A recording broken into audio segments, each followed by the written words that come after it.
Muy bien, profesores, muy buenas tardes. Bienvenidos nuevamente a nuestra tertulia del día del Shabbat, día sábado. Considero que hemos ido caminando en algunos puntos, sobre todo ya iniciamos el segundo periodo. Qué rápido se está yendo el año, profesores? Prácticamente, bueno, por el tema del COVID, pero pues nosotros los mexicanos tenemos ADN de fiesta, ¿no? Igual a través de las fiestas y demás se está yendo rápidamente pues todo el proyecto. Muy bien, bienvenidos. Profesor Juan, ¿cómo estás por ahí? Te envié por ahí un correo de algunas generalidades, tu calificación. ¿Cómo estás, profesor? Bien, bien, gracias. Aquí estamos presentes. Pues sí, elaborando las tareas, ya las enviamos. Todavía faltan algunas y programar algunas en el transcurso de la semana para lo del video con respecto a las estrategias de aprendizaje. Sí, en efecto, profesor.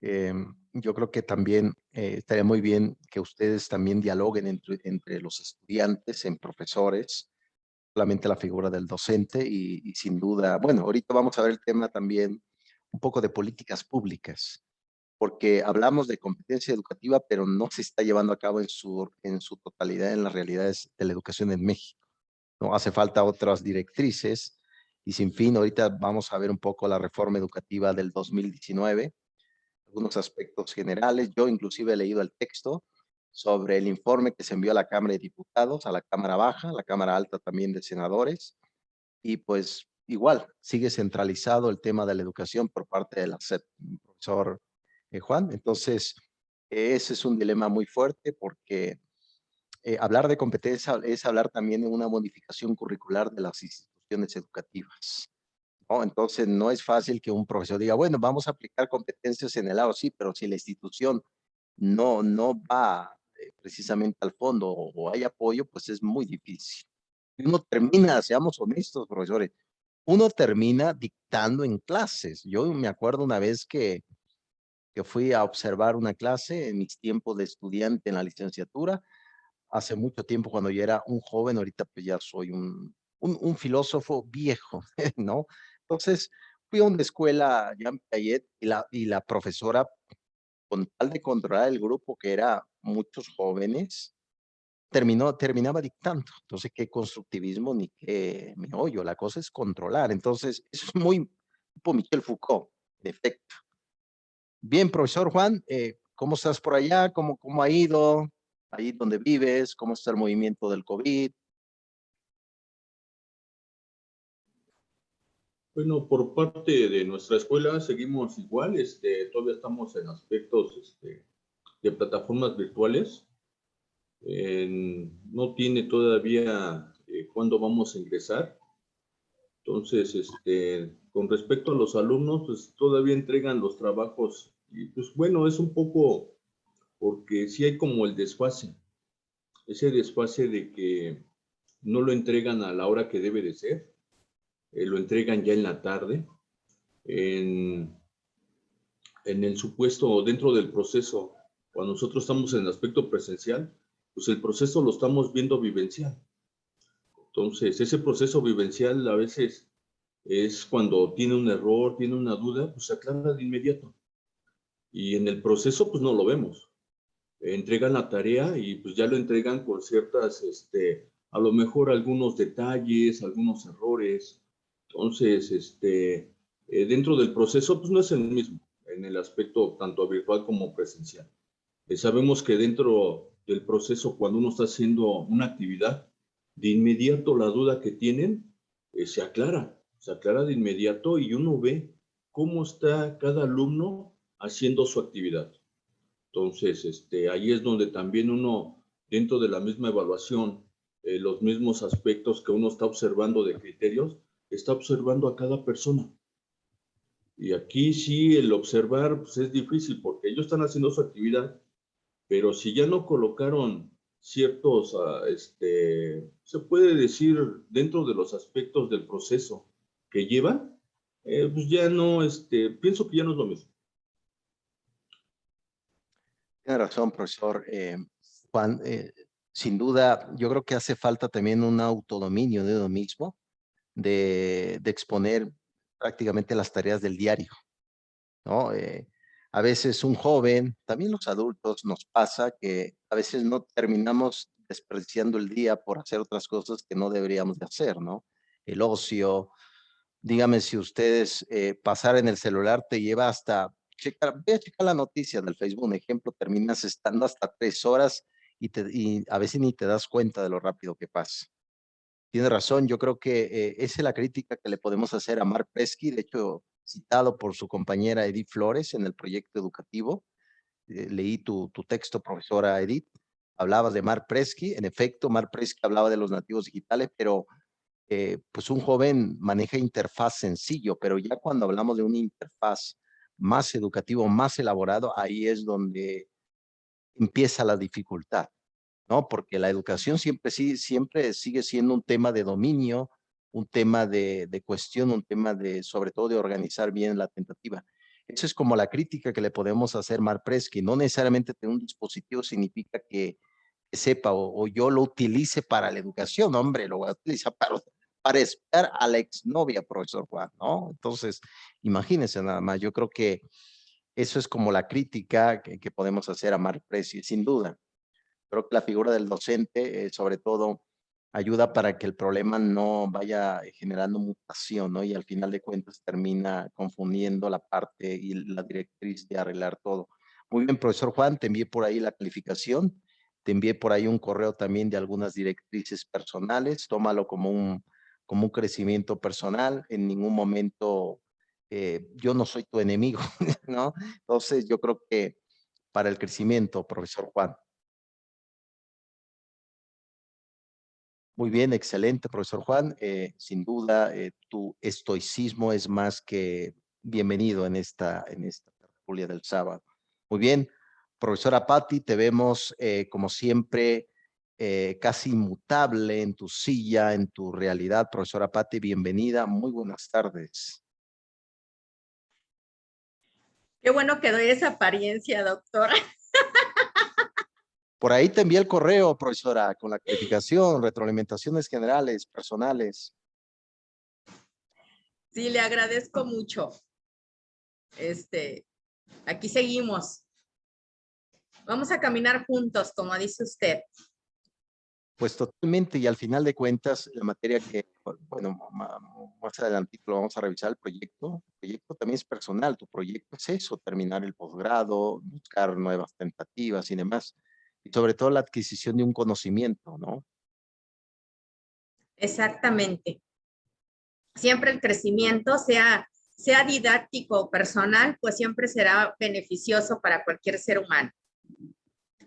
Pues totalmente, profesora Patti, yo siempre he pensado como filósofo y educador que soy, pensamos para equivocarnos menos. Ese es el plan, ¿no? Siempre nos vamos a equivocar y no quiero caer en un fatalismo tipo Juan Calvino, tipo Martín Lutero, determinismo. Esos fueron el concepto del determinismo, no es así. Pero nos vamos a equivocar. Entonces, lo que pretendemos precisamente en ese pensamiento es que evitemos equivocarnos menos, ¿no, profesora Patti? Exactamente. Bueno, yo creo que a final de cuentas, creo que el ser humano, todos venimos a este mundo a equivocarnos para poder aprender, porque a través de las equivocaciones es donde más aprende uno, ¿no? En cualquier área yo creo que el equivocarse es como un regalo, porque es donde realmente hay un aprendizaje en todos los niveles y en todas las áreas. Totalmente, profesora Patti, admiro tanto tu énfasis. Sobre todo, fíjate que hay una palabra griega que significa atraxia, ¿no? Esa palabra lo tomo de Epicuro, fue un filósofo, educador griego, y la ataraxia significa ausencia de perturbación, es lo que significa ataraxia, ¿no? Yo creo que vamos buscando la ataraxia, ¿no, profesora Patti, a través precisamente, yo creo que este tipo de pensamiento, bueno, nosotros ya somos maduros, pero yo creo que le hace falta a los jóvenes en este tiempo, ¿no, profesora Patti? Están metidos en dificultades, de que, bueno, me gusta la chica, me gusta el chico, ¿cómo voy a regresar al aula? ¿Qué va a pasar? Hay mucha perturbación, ¿no, profesora Patti? Sí, realmente yo creo que ahorita en estos tiempos de pandemia, creo que todos nos hemos perturbado. Ya sea en el área emocional, en el área laboral, en el área personal, interpersonal sobre todo. Las relaciones interpersonales pues son las más difíciles, pero creo que ahorita con la pandemia pues se han complicado todavía aún más. Y creo que para todos, yo creo que nadie ahorita en el planeta puede decir, pues a mí me ha ido súper bien, porque la verdad yo creo que a lo mejor en un aspecto o en otro, todos la hemos, digamos, padecido, ¿no? Yo creo que sí, realmente, pues ahorita lo que dice usted de los jóvenes, pues ahorita yo creo que no nada más son los jóvenes, yo creo que somos todos, ¿no? Y, y pues bueno, al menos yo ahorita que ya tengo 45 años, ¿no? Pues yo quisiera regresar a mis problemas de 13 años, ¿verdad?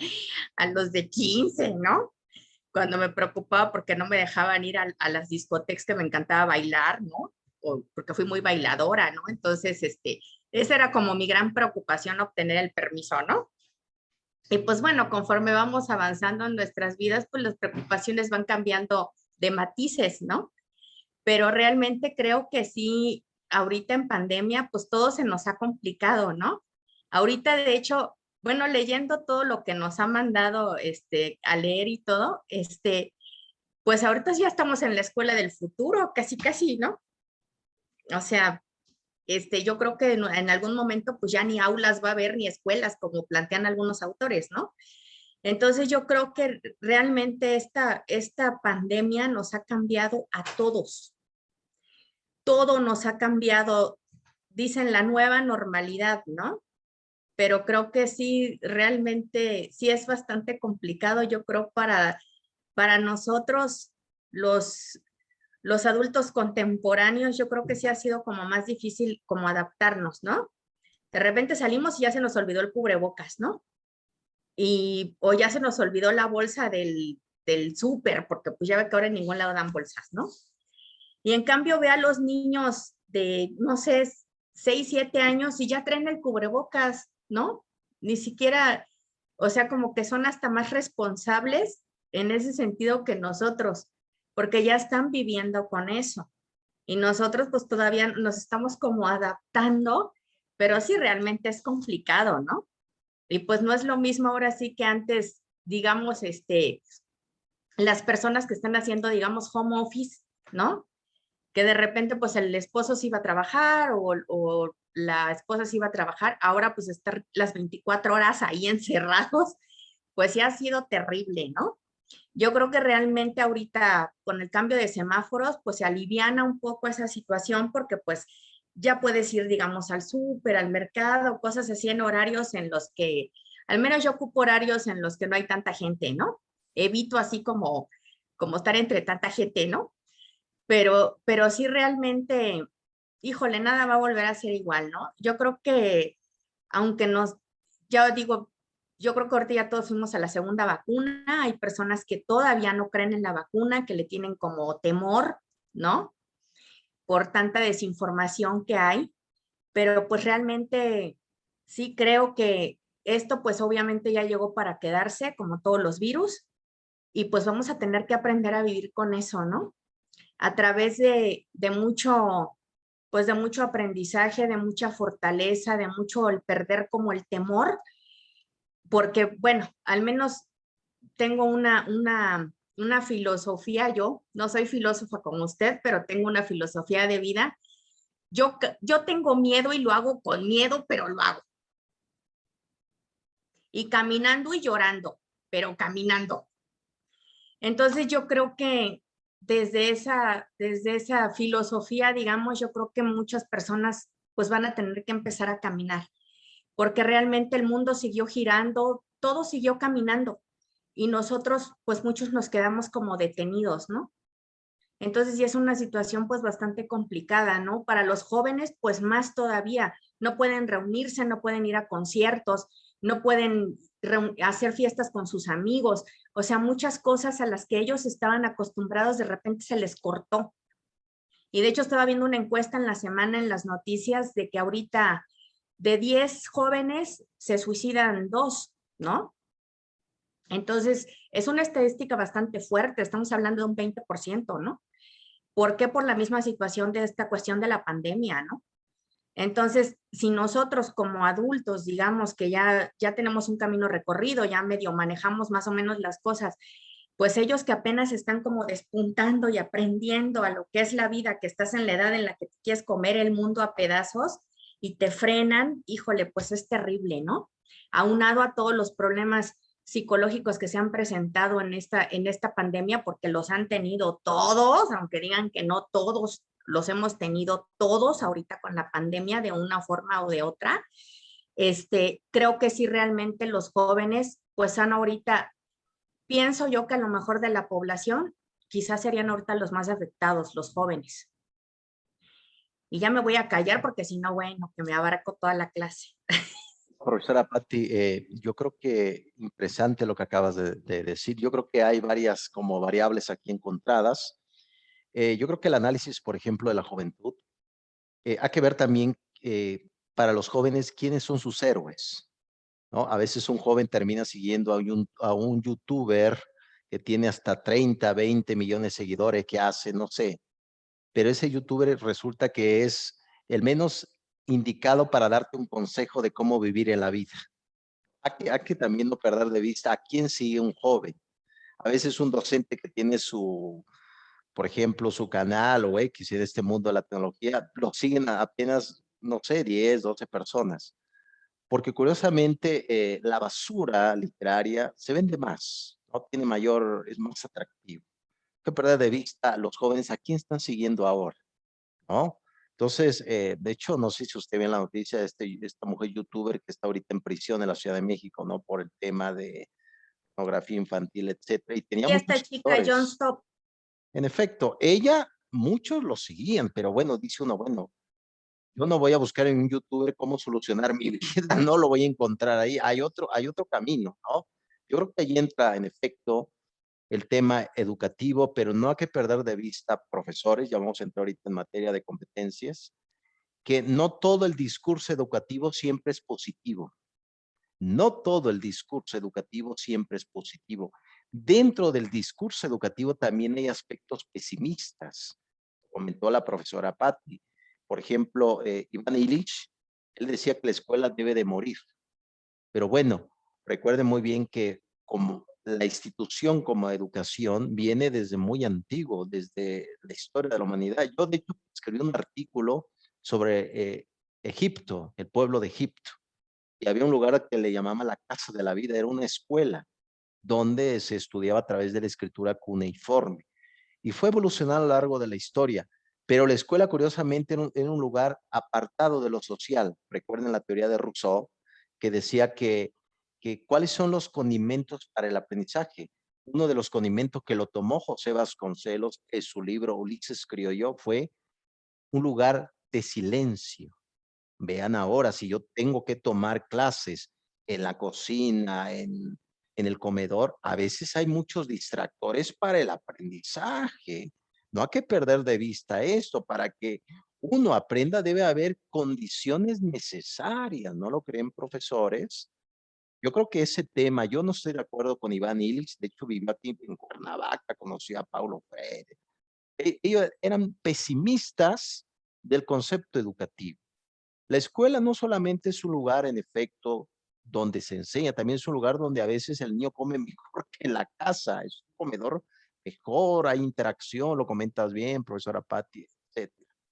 Ese es como el primer condimento, que es precisamente el concepto del silencio. El segundo aspecto es lo que se le va a llamar y lo que lo vamos a conocer, la formación, la instrucción o la disciplina. Recuerden muy bien que Franklin Buffett fue el creador del currículo, que más adelante Tyler lo desarrolla en 1930 en esa teoría del currículo escolar, ¿no? Entonces, ¿qué significa esto? Que en la escuela es el lugar donde se le da un propósito, como un temario, uno, por ejemplo, va a dar una materia, por ejemplo, la materia de competencia, yo tengo un temario que me dio la escuela. Es el temario, pues es una brújula para que yo no termine enseñando a Carlos Mar junto con su esposa Jenny, ¿no? En Inglaterra, etcétera, ¿no? Eso es precisamente esas guías que no es que no subestimemos la casa, pero la casa siempre será, sí, un lugar de educación, sin duda, pero siempre se asocia con la informalidad en el currículo. Es importante una institución educativa donde se den las condiciones necesarias para que se lleven a cabo el trabajo. Yo, por ejemplo, yo estudié en un colegio marista, tuve con los maristas 4 años en la preparatoria. Cuando salí, pues dejé la lectura, yo no leía nada y entré al seminario, a la educación escolástica, que estuve ahí 4 años. Me enseñaron el hábito de la lectura y yo pues todos los días leo, tengo una biblioteca, reviso y demás.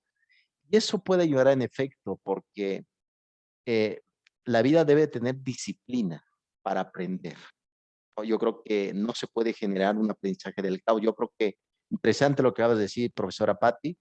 Como decía Martin Heidegger, repetir las cosas es volverlo a pensar 2 veces. Bienvenida nuevamente, profesora Patti.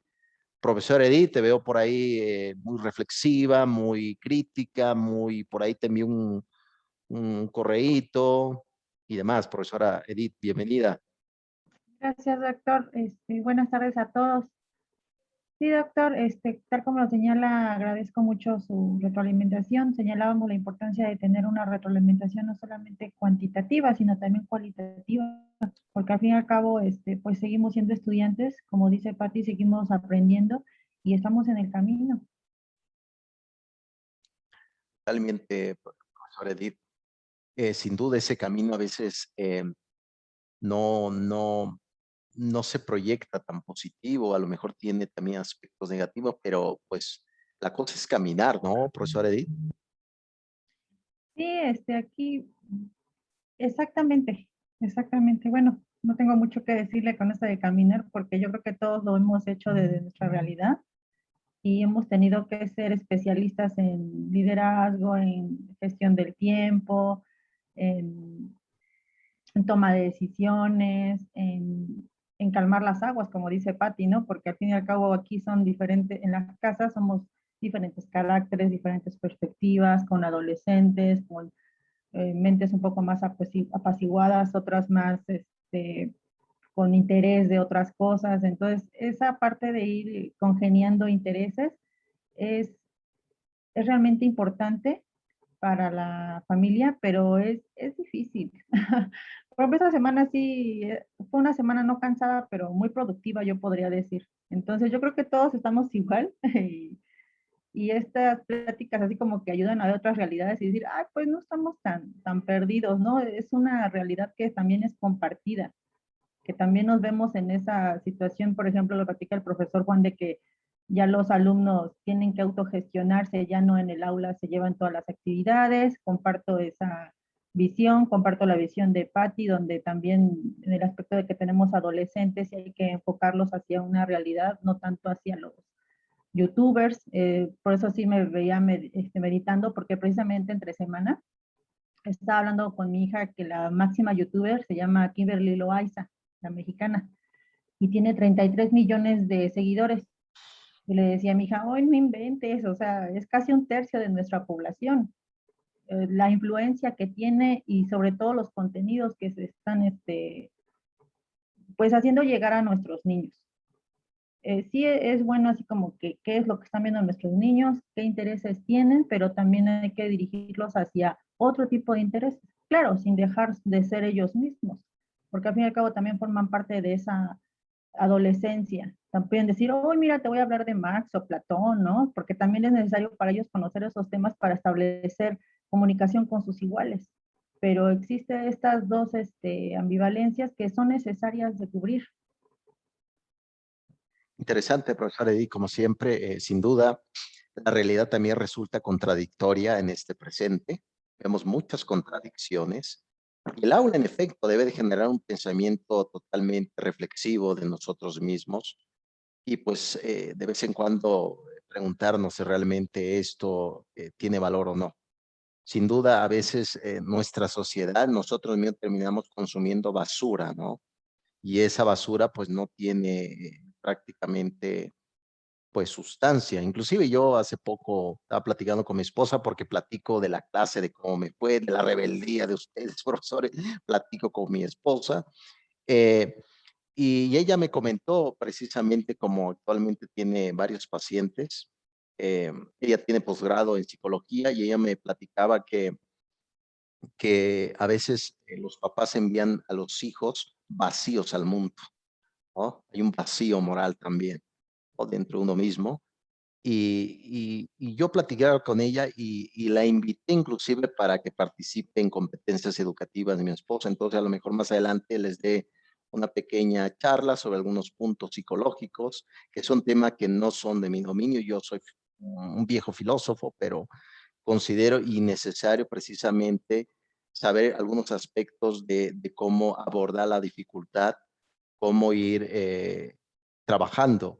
Fíjense que, profesor Edith, no hace mucho, ya tiene un tiempo, no hace tanto, platiqué con un antropólogo social, se llama Víctor Alejandro Paya.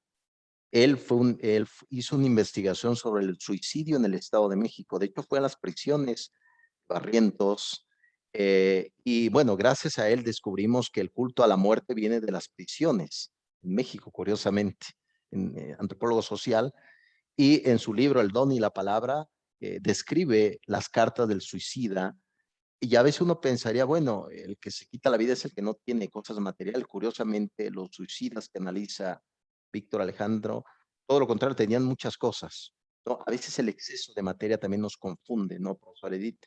Y más lo que comentaba la profesora Patti, debemos de darle contenido a la vida y sobre todo trabajar en aspectos que realmente tengan trascendencia, porque hemos debatido aquí a nivel ontológico que una persona vale no es por lo que tenga, sino por lo que es, ¿no?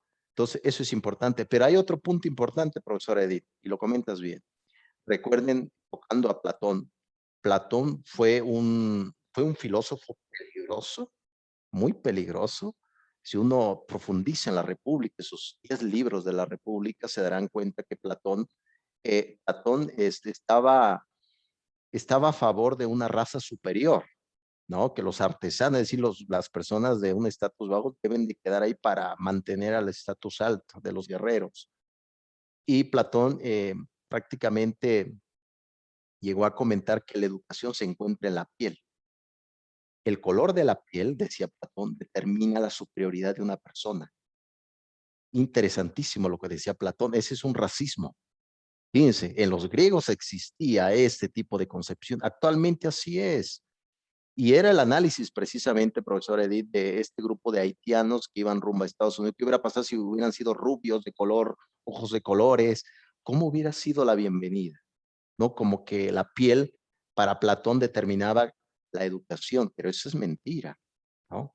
Pero eso es lo que vivimos actualmente, nos dejamos llevar por los estereotipos sociales, cómo se determina el tipo de etiqueta, ¿no? Como mercancía. Sin duda es un tema crítico, profesor Edith, yo creo que cuestión de reflexiones, pero cuando puedan lean los 10 libros de la República de Platón, se darán cuenta que ahí se encuentra, como decía Karl Popper, el concepto de los enemigos de la sociedad abierta. Hay un libro de Popper, si alguien lo quiere leer, Karl Popper, determina precisamente eso y eso nos hace un daño, porque cuando hablamos de competencias educativas no solamente son competencias exteriores, también aspectos intrínsecos, moralidad, ética, capacidad, virtudes, arete, etcétera, profesor Edith. Muy bien, bienvenida, profesor Edith. Yo creo que hoy va a haber parrillada, ¿no, profesora, por ahí? ¿Alguna parrillada, algún pollo asado, etcétera, no? No, yo creo que el día de hoy no. No, yo creo que el día de hoy no. Muy bien, Pero con planeación esperemos que más adelante. excelente, profesor Edith. Muy bien. Profesora Lisbeth, te veo ahí también algo estoica. Bienvenida, muy buenas tardes. ¿Qué tal, doctor? Buenas tardes a todos. Pues aquí estamos escuchando las participaciones de las compañeras que me hacen reflexionar mucho esta parte que menciona la compañera Patti, pues sí, estaba pensando en que ella decía, ¿no? Pues es que todos la hemos sufrido, pues sí, la hemos sufrido. Yo al principio de la pandemia decía, no, pues yo estoy muy bien, muy tranquila aquí trabajando, pero ya con el pasar de los días sí ya empieza a pesar el cansancio. Más que nada es eso y las situaciones, por ejemplo, con mis alumnos, ¿no? Que son pequeños y digo, ay, cómo quisiera estar ahí en el salón y pasar entre las bancas y revisarles el dictado y revisarles cómo escriben y que me comenten sus procedimientos. Es la verdad difícil, para mí eso es lo que se me está haciendo muy difícil, no poder revisar a ciencia cierta sus trabajos y poderlos retroalimentar de manera personal. Y pues sí, yo ya quiero regresar porque sí, ya me cansé de estar aquí, ya me aburrí de, como que la dinámica del día ya cansa un poquito de estar, y como decía Pati, ¿no? Todo el día el marido aquí y todo el día nos vemos y todo el día también, no es porque me estorbe mi marido, lo quiero mucho, ¿no? Pero igual para que cada uno pues interactúe con los demás, ya platicar con otra persona, como que siento que sí hace falta, porque pues sí estamos en el mismo entorno todo el tiempo, ya llevamos bastante tiempo aquí y sí es lo que yo he reflexionado y digo, no, yo ya quiero irme a trabajar, yo ya quiero que regresemos y cada vez que escucho, no, todavía no dice nada. Ahorita me estaba comentando mi esposo que ya algunos municipios ya van a regresar, pero donde yo trabajo no. Todavía no, porque somos un lugar de mucho tránsito del Estado de México y de la Ciudad de México. Entonces, pues sí, es complicado, todavía el semáforo está en rojo y me comentaba tal vez en noviembre, le digo, ay, pues ojalá yo ya quiero estar trabajando con mis niños, ya decirles a las mamás gracias y los veo hasta el rato y ahorita yo me hago bolas con mis niños porque sí, trabajan muy bien, la verdad es que me tocó un grupo muy bueno, excelente, pero sí hace falta que me lo suelten un poquito porque pues están ahí, ¿no? Y yo les pregunto algo y no falta, dile esto a la maestra. Y yo así como que no, déjelo que conteste, señora. Pero a veces también eso me puede causar un conflicto, ¿no? Que yo les diga que los dejen solos, que contesten. Entonces digo, ya en el salón yo cierro mi puerta y acá hacemos fiesta en el salón. Es diferente la dinámica. Pero sí, nada más esa parte y estaba leyendo el libro que no había leído todavía, el de Profes Rebeldes, y está muy interesante, me identificaba mucho con esa parte de que decía que nosotros somos el youtuber de los alumnos, ¿no? Y realmente haciendo una analogía con lo que comentaba Edith, pues sí, nosotros debemos transmitir pues sí, esa información a nuestros alumnos, pero pues es la contradicción de que a veces a nosotros los docentes no nos siguen mucho. Sí, Pati. Sí, adelante, Pati. Disculpen por interrumpir. Me voy a salir unos minutitos de la clase. Tengo una situación que resolver aquí en casa. Ahorita regreso. Pati, adelante, con cuidado.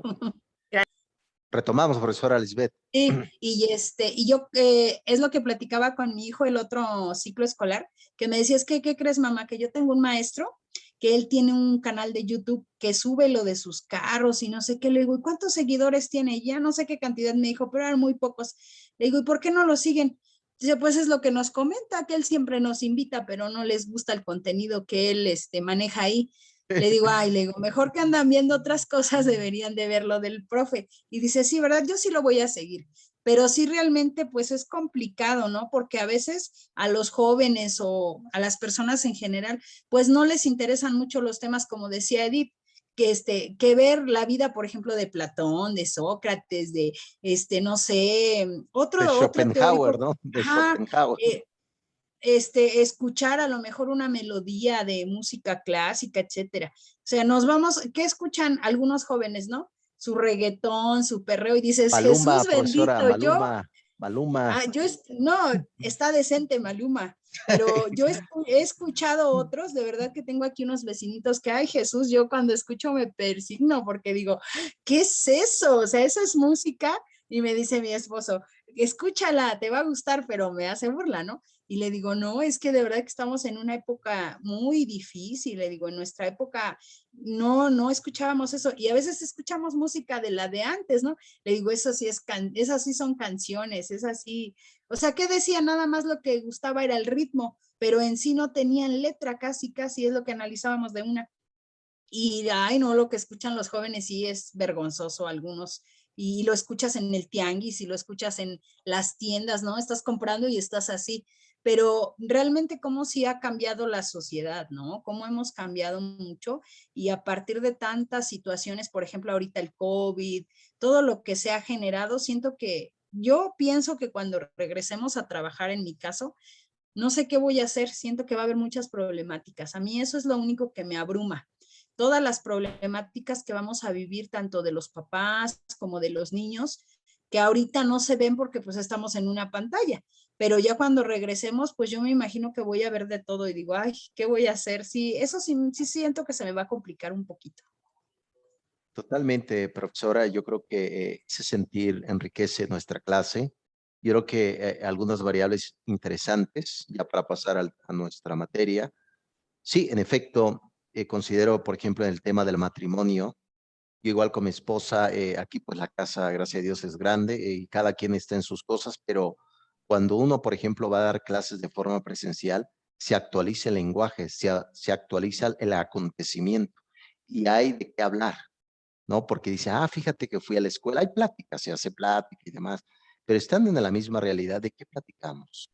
¿No? Y yo creo que eso es esa parte de la dificultad de lo que vivimos actualmente.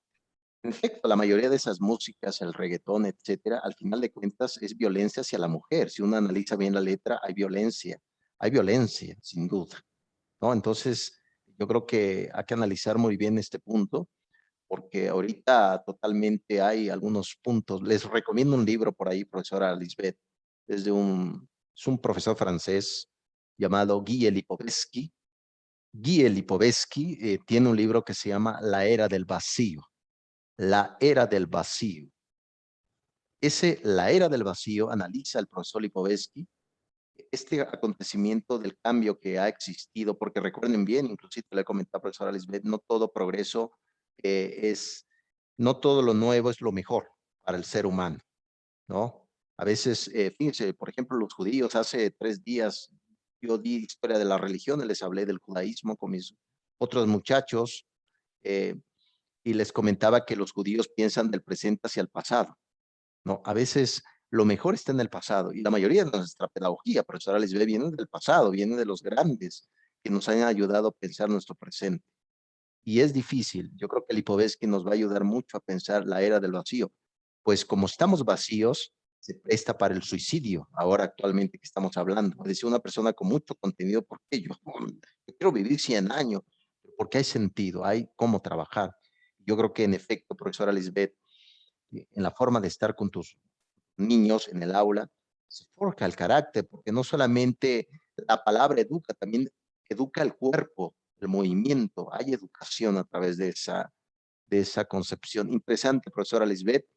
Muy bien, creo que de los 4 que quedaban, nos quedaban nada más, quedan 2 nada más. Vamos a seguir, profesores. ¿Qué les parece? Con el profesor, hoy terminamos ya Julio Pimienta, un libro interesantísimo, sobre todo nos brinda herramientas para abordar, uno pensaría, bueno, ¿qué tipo de competencias o cómo generar competencia? ¿Cuáles son las estrategias? El tipo de tarea que el docente debe de también exponer, describir para que el alumno vaya elaborando su pensamiento. Hemos visto ya acá, profesores, a lo largo de nuestra materia, que sin duda una de esas estrategias era la educación basada en preguntas, que es filosofía. De hecho, por ahí hay un libro de Mateo Lindman que se llama La filosofía en el aula, de Mateo Lindman. Lindman fue un educador filósofo donde empezó a llevar lo que se le llama café filosófico. De hecho, el posgrado que yo tengo es una filosofía, mi maestría es filosofía aplicada. Revisamos a Mateo Lindman, que es precisamente el creador de la filosofía en el aula, cómo la filosofía puede ayudar a los niños. Se habla de filosofía para niños, filosofía para jóvenes, cómo la filosofía puede ayudar a los niños para que ellos se puedan defender para sí mismos. Uno defiende a los niños, pero el niño tiene que aprender a defenderse él mismo, también los jóvenes. Por lo tanto, cuando hablamos de la educación basada en preguntas, es filosofía, por Dios, es filosofía. Y uno puede decir, bueno, ¿cómo puedo ser filósofo? Claro, hay filósofos de academia, pero si alguien empieza a leer filosofía, la apología socrática, la metafísica de Aristóteles, el banquete de Platón sobre el amor, todo eso uno puede decir, bueno, leo a filósofos, entonces, ¿qué soy yo? Soy un filósofo, por supuesto. Alguien que lee filosofía se convierte en filósofo. También, como les he dicho, hay filósofos de academia. Entonces, Matteo Lindman ha trabajado mucho ese concepto. También hay otro profesor de Israel llamado Ran Laha. Ran Laha fue mi profesor en la maestría en filosofía, es de Israel. Él precisamente también tiene un tratado de filosofía interesante. Se llama Salir de la caverna de Platón. Ese puede ser una estrategia interesante, trabajarlo en el aula. Es decir, que los alumnos se sitúen como si fuera una cueva el aula y cómo deben salir de esa cueva a través de un pensamiento crítico, ¿no? Entonces, eso es importante no perder de vista, profesores. El pensamiento, la educación basado en preguntas, es filosofía totalmente, sin duda. Yo creo que el profesor Julio Pimienta nos ha dado estrategias, cuadros sinópticos, positivo, negativo, etcétera, interesante. Ahorita lo vamos a ver, el PNI, sin duda pueden ayudar para que uno vaya generando un pensamiento totalmente crítico para nuestro tiempo. El joven debe aprender a defenderse, el niño debe de aprender a defenderse y sobre todo una pregunta o un cuestionamiento puede ayudar inclusive para salvar la vida. Por lo tanto, estamos ubicados en Julio Pimienta ahorita. Vamos a terminar ya su sentencia y yo estoy seguro que les va a dejar un buen sabor de boca. Las lecturas que van a ir viendo más adelante va enfocado en esto. Por ahí también dejé al profesor Perkins, Educar para un mundo cambiante, por ahí dejé el libro. También yo creo que puede ayudar para ir haciendo el pensamiento. Está también el profesor José Barrientos Rastrojo. José Barrientos Rastrojo es profesor de Harvard. Tuve la oportunidad de conocerlo, fue mi profesor en la maestría en filosofía, José Barrientos Rastrojo. Él tiene también tratados de filosofía para niños. Pueden consultarlo y digan, bueno, profesor, yo creo que una estrategia de competencia educativa es que voy a armar un buen debate en mi aula, pero el debate surge, recuerden, a través también de contradicciones. El docente también tiene que ser un vehículo de contradicción. ¿Por qué? Porque la sociedad es contradictoria, por Dios. El propio estudiante debe de levantar la mano y decir, profesor, usted se ha equivocado. Ah, ¿por qué? Por esto. Perfecto. Recuerden, no se les olvide lo que hacían los profesores llamados sofistas. Los sofistas fueron profesores ambulantes que cobraban por enseñar. Eran profesores que vivieron en el siglo V antes de Cristo. ¿Quiénes son? Protágoras, Gorgias, Hipias. Eran docentes que, ¿qué hacían? Enseñaban, pero ¿para qué? Para manipular al otro. A eso se le llamaban sofistas. Un docente puede ser sofista en el aula, llegar, por ejemplo, un día y decir, jóvenes, la educación no vale para nada. Ustedes no están estudiando, de hecho la educación no les va a servir. ¿Cómo, profesor? El día de ayer nos dijo que la educación servía. Pueden utilizar el método sofista, es decir, llevar contradicciones del lenguaje para que el propio estudiante diga, a ver, profesor, esto lo que usted me dice, ¿qué es esto? Puede ayudar, yo creo, con el concepto de los sofistas. Si alguien quiere ahondar un poco en esto, hay un libro de Fondo de Cultura Económica, es de un profesor de Harvard, se llama Warner Jagger, se llama Paideia, los ideales de la cultura griega. Es un pedazo de libro de 1000 páginas de Fondo de Cultura Económica. Paideia, los ideales de la cultura griega. Y ahí ustedes van a poder revisar toda la esencia de la educación y eso puede ayudar para las competencias del siglo XXI. Por supuesto que sí, puesto que sí. Recuerden que paideia significa en griego educación, ¿no? Entonces, puede ayudar mucho Jagger en esta cuestión de los sofistas. Bien, profesor, creo que ahora sí andamos, yo creo que muy apasionados, profesores, ya llevamos 43 minutos de la introducción. Recuerden que decía el propio Jonathan Ramos, es un filósofo argentino, dice, de la introducción, de la introducción, de la introducción y de la introducción, ¿no? A final de cuentas, competencia es una introducción de la introducción, sin duda, profesor. Muy bien, comparto la presentación y ya, pues, vamos caminando. Este texto deduzco que ustedes ya lo terminaron, de Julio Pimienta. Es un texto interesante. Habíamos debatido inclusive el aspecto del profesor Julio Pimienta, que pues él no le fue muy bien porque se metió a la política, ¿no? Estuvo por ahí ayudando en el aspecto y pues no se vio como un cambio. Es decir, una persona no cambia la educación en México, lo cambia todas las personas, porque la educación es un tema público, sin duda. Muy bien, entonces vamos ya con el segundo subtema del libro, y aquí vamos a ver algunas estrategias de competencias, sobre todo en la organización de la información. Sabemos muy bien, profesores, que todo lo que recibimos del mundo empírico, es decir, el mundo sensible, recuerden muy bien que Platón, el educador griego, dividió el mundo en dos partes, el mundo suprasensible de las ideas y el mundo de las experiencias empíricas. Por lo tanto, el mundo de la experiencia está sujeto al cambio. Todas las sensaciones, todo lo que aprendemos está cambiando. Por lo tanto, si ese cambio, ese mundo sensible que decía Platón, debe de ser inclusive también, nos debe ayudar para que nosotros organizamos nuestras prioridades. ¿Qué prioridades necesitamos y cómo necesitamos llevarla a cabo? Sin duda. Muy bien. Vamos a ver esta tentativa. ¿Alguna pregunta por acá? Profesora Lisbeth, creo que el profesor Juan también se fue. ¿Alguna pregunta por acá?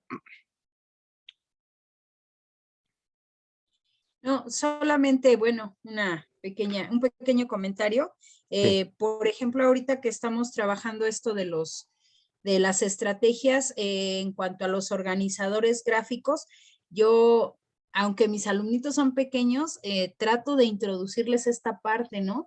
De que ellos organicen la información, incluso en los proyectos de español, de las prácticas sociales del lenguaje, nos menciona hacer unos esquemas, hacer un mapa mental. Y ahorita que estaba trabajando un proyecto de elaborar carteles para una exposición, una de las acciones fue que hicieran su mapa mental de las ballenas.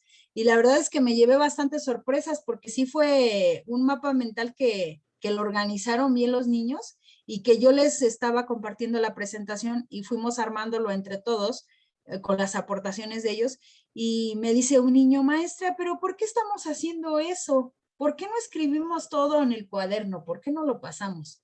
Le digo, miren, es que cuando nosotros hacemos un organizador como este, pues vamos a aprender lo mejor y cuando ya vayamos a hacer el examen, ustedes lo pueden ver y decir, ya me acordé, ahora resuelvo mi examen. Les digo, es más fácil.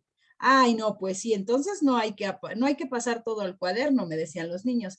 Entonces, sí es verdad, ¿no? Nosotros sintetizamos la información a partir de estos organizadores gráficos y creo que sí podemos recordar mejor la información. Entonces, yo siento que todo esto, a veces yo comentaba con algunas compañeras, es que déjales un mapa mental, déjales un mapa cognitivo de sol, incluso hasta de nubes y de arcoíris para que organicen. Y me decían, no, porque son chiquitos y no pueden. Claro que pueden y se les va a quedar mejor porque están teniendo conciencia de lo que están elaborando. Y creo que desde los primeros años sí deberíamos de trabajar esto porque es parte del desarrollo de las competencias y de las habilidades en los niños. Realmente, profesora Elizabeth, fíjate que acabas de decir algo interesante. Ya ves que el paradigma en el aspecto pedagógico es que existe dos tipos de escuela, la escuela clásica, que lo hemos debatido ya desde Platón, la Edad Media, y la escuela totalmente nueva, la escuela nueva, Montessori con la casa de Bambini, Piaget con la epistemología genética, ese es como el aspecto de la escuela nueva. Pero uno a veces pone al docente que tiene pedagogía tradicional o la escuela tradicionalista, pero a veces el estudiante es tradicionalista, profesora Lisbeth, ¿no? A veces el estudiante es el que es tradicionalista, curiosamente. Y en efecto, a veces subestimamos a los niños en su capacidad de organizar algunas ideas y sobre todo perspectivas.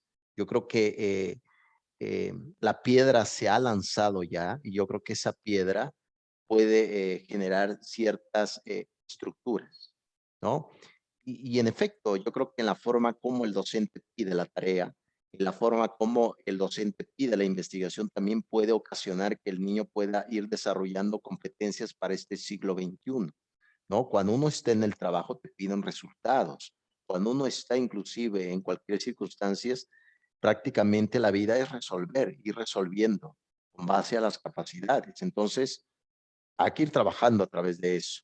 Muy bien, excelente apostillado, profesora Lisbeth. Ahora no estoy dando puntos extras, profesora, pero lo voy pensando en un futuro próximo.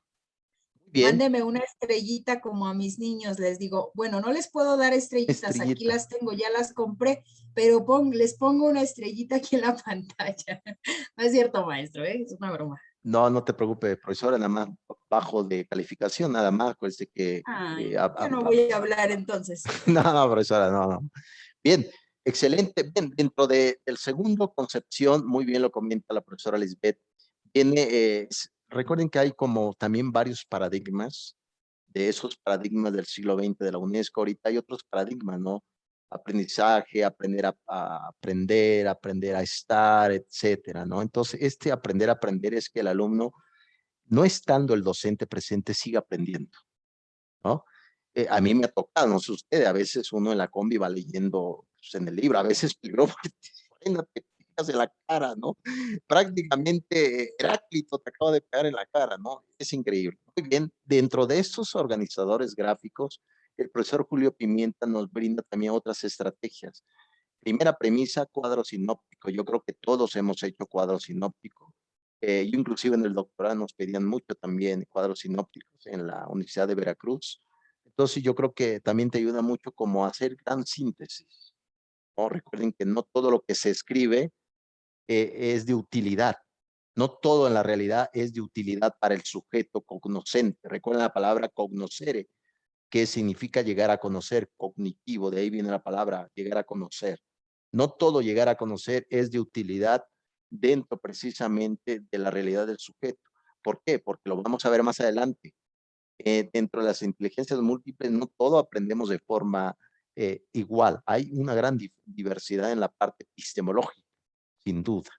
Entonces, el cuadro sinóptico precisamente permite esta clasificación. Recuerden que la clasificación ya la había hecho Aristóteles, siglo IV antes de Cristo. Él decía que debemos de hacer categorías dentro de nuestra mente, clasificar. Yo creo que ayuda inclusive para ir a comprar al súper, sí o no, llevas tu lista en el celular, haces una clasificación en él.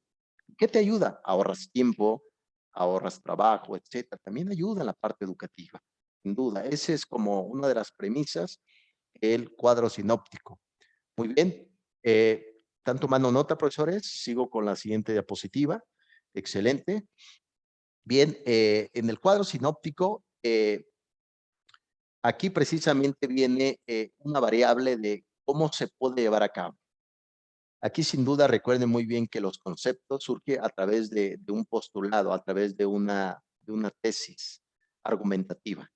Por lo tanto, cuando se haga este tipo de actividad, el docente debe llevar su literatura, una literatura que el alumno pueda revisar y pueda inclusive decir, bueno, esto me conviene y esto no.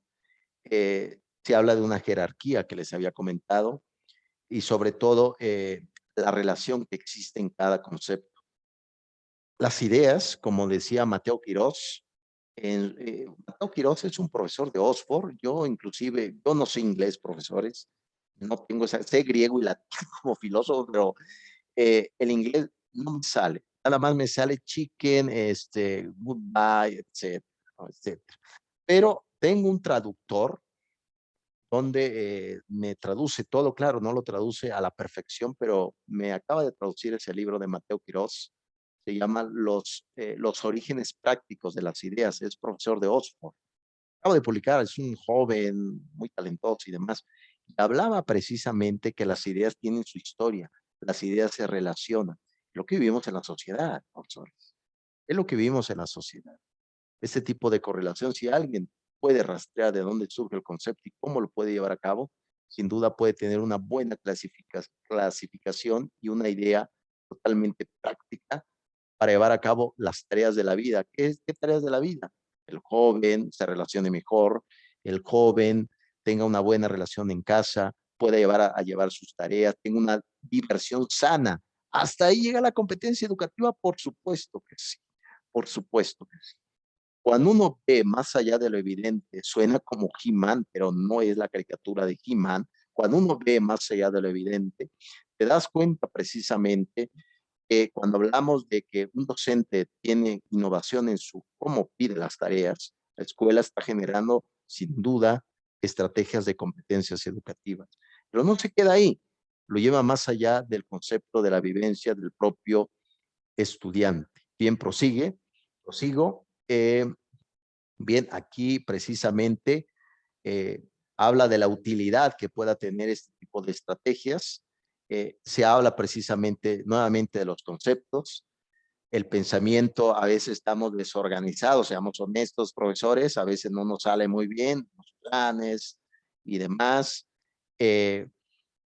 los temas y sobre todo esta forma también de las habilidades, ¿no? Recuerden muy bien que hemos platicado aquí del punto de vista muy empresarial de, bueno, la profesora Edith lo ha de saber, el propio eh, Michael Porter, Drucker, Peter Drucker, estos brujos de la administración, donde hablaban la importancia también de tener habilidades blandas y habilidades gruesas que actualmente se habla, ¿no? Del punto de vista de las empresas, etcétera. Entonces, esto es precisamente un gran impacto, porque uno pensaría, bueno, un cuadro sinóptico, un mapa conceptual, ¿qué tan común es tu profesor? Detrás de eso hay una gran gama de posibilidades, déjame decir.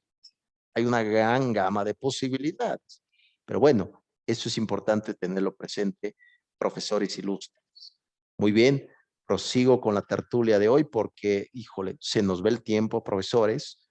Hay mucho de qué decir, pero la pasión también, pues, surgen otras cuestiones. Muy bien.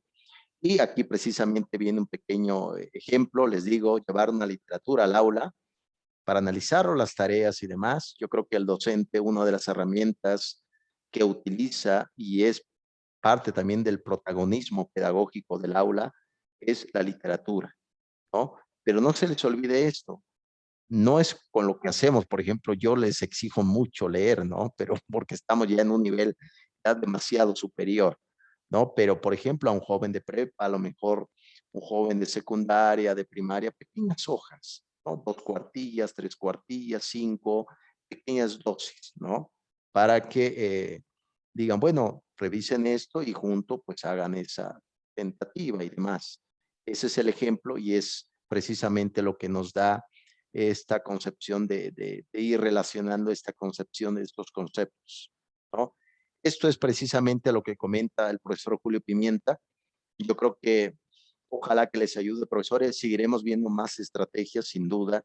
Yo creo que es el caminar que hemos estado haciendo hasta ahora. ¿Hay algún comentario hasta acá, profesores? Profesora Lisbeth, profesora Patti, Edith, profesor Juan, por ahí creo que te... Sí, con respecto a lo que son las estrategias de aprendizaje, Sí, comúnmente siempre abarcamos e iniciamos con los alumnos cuando es un texto, lo que es el resumen. sí, Ese resumen y después que ahí la síntesis, que vaya paso a paso. El resumen, la síntesis, después la paráfrasis. Entonces, con respecto a estas estrategias es en la construcción de su pensamiento y cómo estructura. Y simplemente utilizando esas técnicas que tiene en un texto, el subrayado, colocar notas y posteriormente partir a lo que es desde el resumen, las características que tiene. Esas características que tiene con respecto a lo que es la idea principal, la idea secundaria y esa manifestación que tiene que dentro de un párrafo que viene al principio, en el medio, en la parte final. Entonces, toda esa estructuración es de que el alumno desarrolle bien un resumen desde ahí. Entonces, es una de las partes principales, así como también mencionaba Novak con respecto a lo que son los mapas mentales, todo esto, que es en la construcción de ese pensamiento. Entonces, desde que se realiza un resumen, desde ahí es de que lo elabore correctamente, porque está la idea terciaria. Esa idea terciaria pues, es los esquemas, los dibujos. Entonces, esa es la importancia que debe tener cuanto en el desarrollo del resumen, la síntesis, paráfrasis, que son estrategias que nosotros desarrollamos Y ya en el aspecto de los mapas mentales, como estaba mencionando, esos diagramas ya se puede decir gráficos, esquemas, entonces, y cómo se va a abordar el contenido, más que nada esa estructuración. Se dice que un mapa mental es la forma de cómo nosotros pensamos y la forma de estructuración de nuestro cerebro. Esas ideas que nosotros vamos enlazando y vamos, de una idea se va, se puede decir, esparciendo otras. Y como estaba mencionando la profesora, si hay mapas mentales para niños, se puede decir que ese es el aspecto gráfico, una palabra, y cómo de ahí se enlaza otra idea. Por ejemplo, si está hablando, por ejemplo, de los peces, del aspecto de los animales, carnívoros, herbívoros, todo eso, entonces colocar la palabra y nada más la idea de ahí, quiénes son los carnívoros, quiénes son los herbívoros, y con aspectos gráficos. Entonces, el mapa mental también tiene muchos aspectos que se pueden manejar desde la niñez hasta la parte adulta, donde ya realiza un poquito más de avance, se puede decir, en el aspecto de explicación. Gracias. Muchas gracias, profesor Juan. Como siempre, interesante, sobre todo las propiedades que pueda tener esas estrategias para ayudar precisamente al pensamiento del joven. Fíjate, profesor Juan, me hiciste recordar mi infancia en la primaria, que odiaba yo a la profesora Guillermina. Fíjate, todavía me acuerdo de la profesora Guillermina, profesor Juan, y era puro dictado. Yo no lo seguía, yo terminaba inventando escrituras. Pues imaginen, en la primaria, pues uno no domina la escritura tipo como si fuera Humberto Eco, ¿no? En El nombre de la rosa, uno más o menos va escribiendo algunos garabatos. A mí me hubiera gustado precisamente un docente que hubiera utilizado este tipo de estrategias. A mí me hubiera encantado, porque era puro dictado, puro dictado. Y eso era parte inclusive del castigo que decía Foucault de esta tentativa. En efecto, yo creo que este tipo que describes, profesor, a todos debemos incluir tanto el aspecto pueril hasta el aspecto andragógico, ¿no? Todos debemos inclusive estar en esta tentativa. Excelente apostillado, profesor Juan. Yo creo que estoy pensando seriamente en darles algunas estrellitas por ahí, una manita o algo, ¿no? Pero excelente, profesor. Ahí está la profesora Lisbeth, excelente, muy bien. Bien, profesores, Quiero participar. excelente, adelante. Sí, en cuanto a lo que menciona el profesor Juan, una forma que yo les comparto que a mí me ha funcionado para trabajar estos organizadores, por ejemplo, el año pasado que tenía tercero y que tuve a ese grupo en segundo, lo que yo hacía era enviarles una lista de cotejo muy sencilla, con indicadores muy sencillos. Por ejemplo, este título, sus ideas se entienden, no sé, algunos indicadores muy sencillos, y los niños de verdad que iban siguiendo esa pauta, y yo les explicaba, ¿no? La lista de cotejo es para evaluar nuestro trabajo, deben de tener conciencia de eso. Y ahorita ya lo estoy empezando a implementar con mis alumnos, lo que menciona, ¿no? Es que el dictado, pero el dictado no es malo siempre y cuando nosotros le demos un enfoque correcto. Yo con mis niños trabajo el dictado, pero primero hago una dinámica donde pues ellos mencionan algunas palabras que les parecen interesantes. Por ejemplo, hoy vamos a trabajar dictado con palabras que comienzan como tienda. A ver, ¿cuáles me pueden mencionar?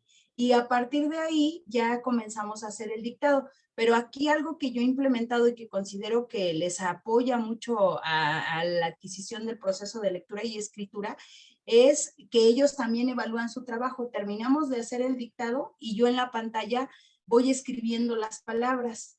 Entonces ellos observan sus palabras y les digo, a ver, cuando tengan una letra que no esté como la que yo escribí, se van a poner una carita triste.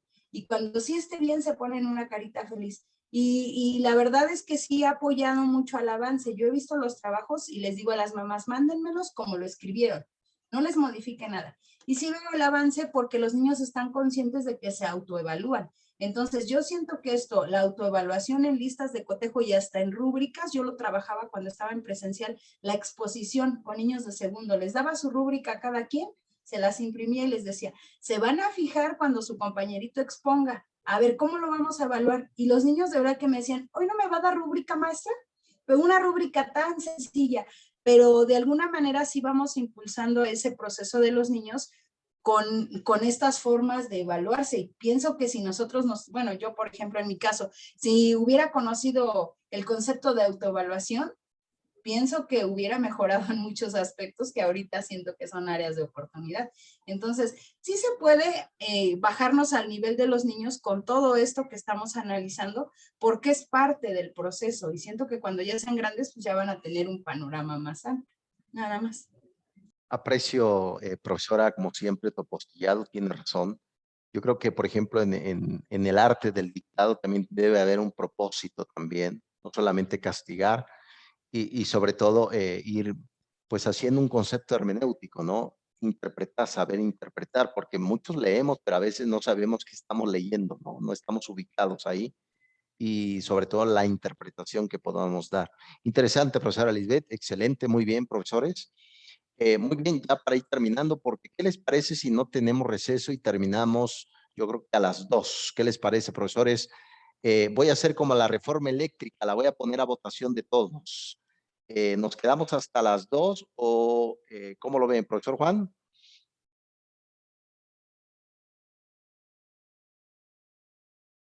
Bueno, como pasadito a las 2, profesores, no, no.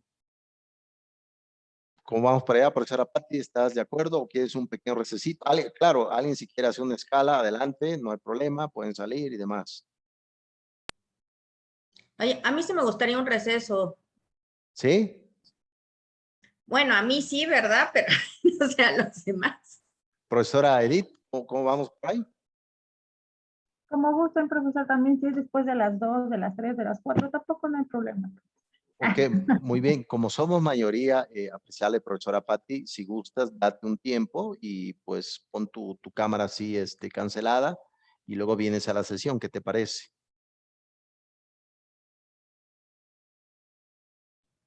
No, me espero, doctor. Ok, vamos entonces. Gracias. Sí, recuerde muy bien, ya sé que lo he repetido, sueno como Luis Miguel, pero recuerden que si estuviéramos de forma presencial, nuestra salida sería hasta las 4 de la tarde. Entonces, yo creo que hay aspectos positivos en esta materia. Muy bien, vamos con el cuadro comparativo. Aquí el profesor Pimienta nos brinda también parte de, como muy bien lo comenta el profesor Juan, esa parte de buscar esas premisas, premisa mayor, premisa menor y una conclusión de ir parte de esa connotación del organón, como se llama en griego, el concepto de la lógica, la ecuación de la mente con la realidad. A veces la realidad, a veces, como les he dicho, es contradictoria, pero también la mente humana es contradictoria. Entonces lo que queremos es organizar y precisamente describir. Aquí en el cuadro comparativo habla precisamente, se busca a lo mejor diferencias, semejanzas en algunos aspectos, algunos hechos que vienen en efecto que ver con la parte de la lectura. Yo a esta concepción de cuadro comparativo, yo le llamo desde el punto de vista filosófico el concepto de la dialéctica. La dialéctica es un método muy utilizado en el mundo filosófico que tiene que ver mucho con el debate y en el concepto de buscar qué, una tesis. Una tesis puede ser, por ejemplo, el tema del suicidio en México, el tema de la educación en México, etcétera. Una tesis. La antítesis es la contraposición. Es decir, bueno, cuando hablamos de educación hay alguien que está a favor y hay alguien que hay en contra. Esa es la antítesis. La síntesis, llegar a una conclusión, ambos, que proponen cómo pueden mejorar, cómo eso es dialéctica. Viene de los griegos, de Zenón, lo toma Hegel, lo toma Fichte, lo toma Carlos Marx, Feuerbach y el propio Antonio Gramsci. Ese es el concepto de la dialéctica. El cuadro comparativo es eso. Precisamente vas desarrollando una tesis, antítesis y una síntesis. Totalmente, yo creo que pues la vida es así a veces, ¿no? Debemos siempre llegar a alguna conclusión de algunos aspectos.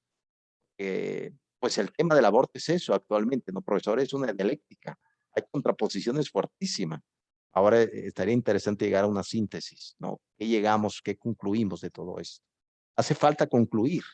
Precisamente el cuadro comparativo nos da la posibilidad, como dice el profesor Pimienta, de concluir un tema, ¿no? Recuerden muy bien esto, hay autores que no concluyen, ¿no?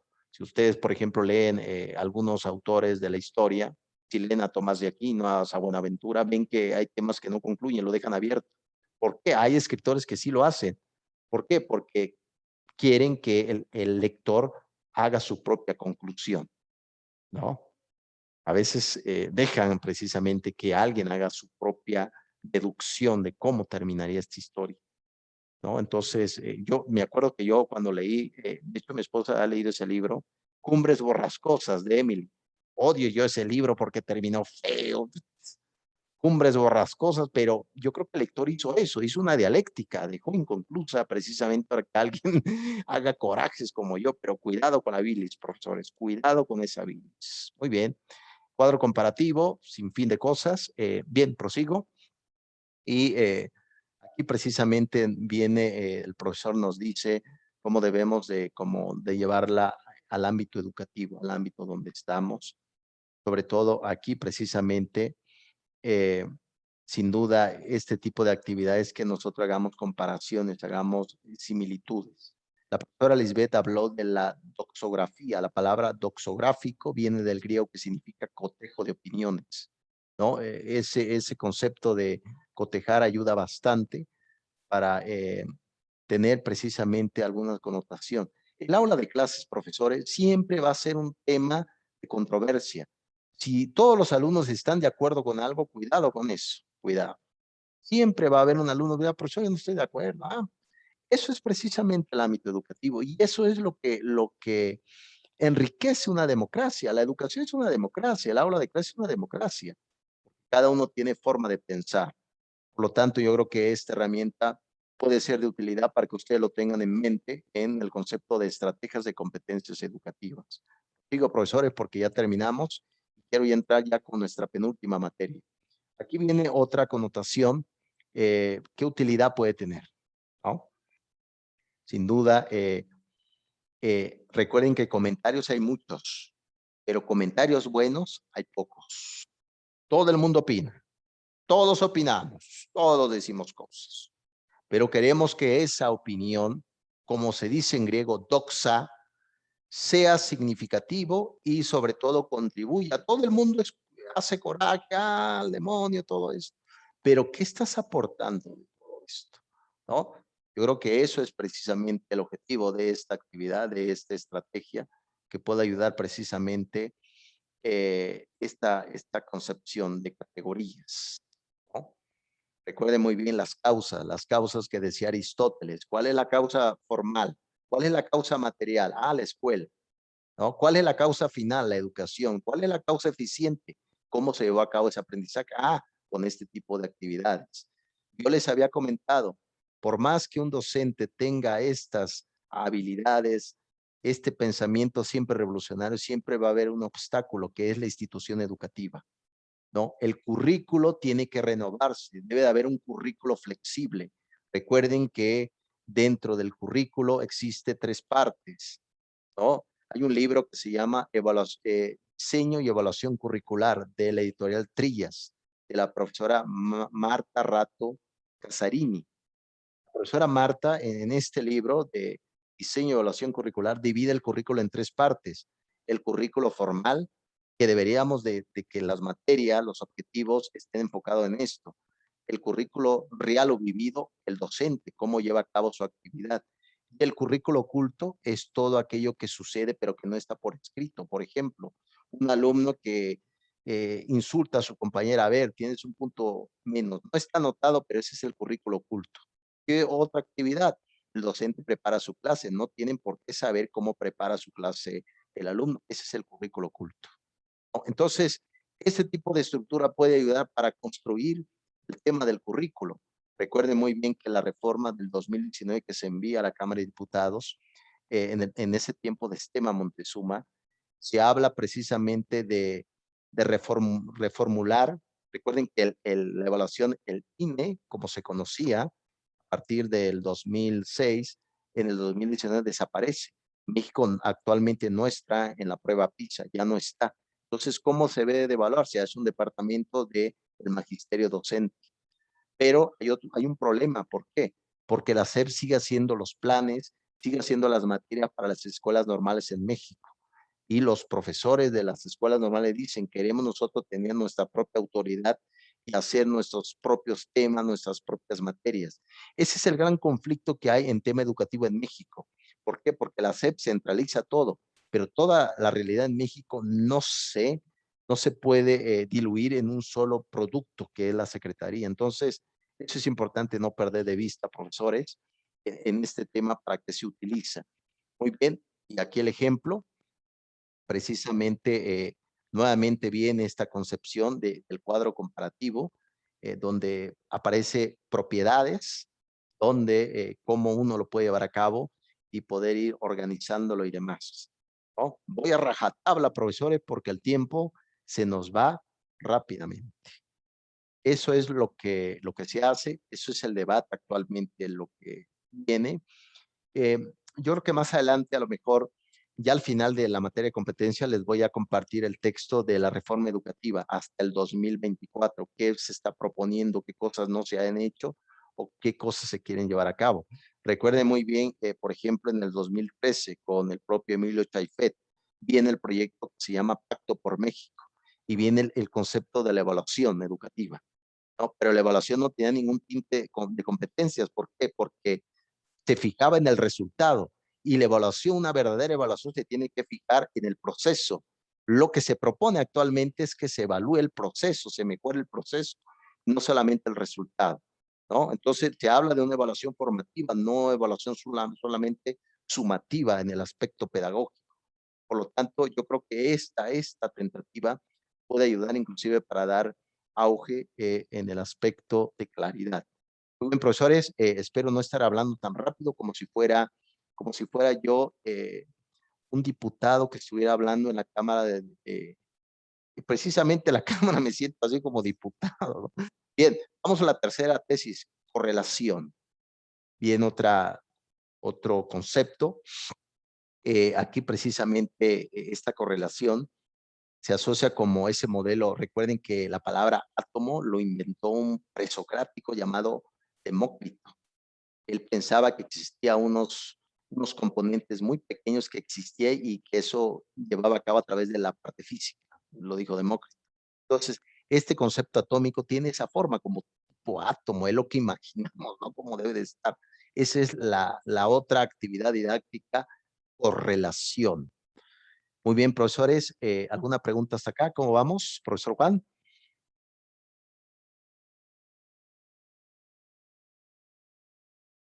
Ánimo, profesores, veo que ya pesa mucho la parte cultural, está pesado, está pesado, está pesado. Oh, ánimo, profesores, ánimo, ya casi. ¿No han comido todavía, no, profesores? Como a las 3, ¿no? Habían dicho 3, 3:30, en un rato una peli, imagínense a los escritores de la libertad, está ahí comiendo, a ver, pásame el chicharrón, pásame la salsa. Muy bien, esa es la actividad de correlación. Bien, prosigo, profesores. Aquí precisamente viene nuevamente viene al ruedo. Se habla precisamente nuevamente de esta connotación, de que ambas tienen estas mismas, se podría decir, variables, tienen como las mismas esencias: organizar, describir, analizar, etcétera, etcétera, ¿no? Eso es precisamente parte de esta concepción. Prosigo, profesores. ¿Para qué se utiliza? Aquí tiene también esta parte de, aquí se habla del pensamiento lógico, tan necesario, profesores. El pensamiento lógico es necesario, ¿no? Sobre todo en las competencias educativas. ¿Por qué razón? Porque si dejamos que nuestra vida lo maneje todos los sentimientos, podemos inclusive llegar a equivocarnos más. El pensamiento lógico es precisamente eso, poder categorizar, preguntar, analizar, cuestionar. Siempre, como les he dicho, también un silencio activo. Hay silencios, como decía Freire, puedo estar yo callado en el aula, pero tengo un silencio activo, ¿no? Entonces, yo creo que este tipo de actividad puede ayudar mucho para esta tentativa. Yo creo que si alguien lo quiere hacer, puede poner en los objetivos, tiene esta utilidad para que se den cuenta. Sus hijos van a tener un conocimiento lógico. Este tipo y se acuerdan que habíamos visto de los dos tipos de conciencia que existía, la conciencia pasiva, ¿no? De la tabula rasa, del empirismo, que se creía que el alumno cuando llegaba al aula tenía en blanco. Su conocimiento que traía no tenía validez. Pero ahora con la escuela nueva sabemos que ese conocimiento, sea acorde al tema o no, es importante. Es importante, ¿no? Por eso se habla de indagar conocimientos previos, la conciencia activa. A eso se refiere. Eso es pura epistemología genética, inventado muy bien por el propio Jean Piaget. También lo trabajó, pero lo trabajó de forma distinta el concepto de la conciencia social del propio Vygotsky, ¿no? De la zona de desarrollo próximo que se llamó. Hacerlo precisamente primero social y luego interiorizarlo. Primero para Piaget se interioriza y luego se saca socialmente. Para Vygotsky se hace social y luego se interioriza. Tiene como dos aspectos distintos en estos conocimientos previos. Sin duda, yo creo que puede ayudar profesores para ir pues construyendo todo esto. Muy bien, profesores, yo creo que es una dosis altísima de antídoto, profesores. Discúlpeme por este antídoto literario. Discúlpeme, por favor, es una dosis durísima. Muy bien, prosigo.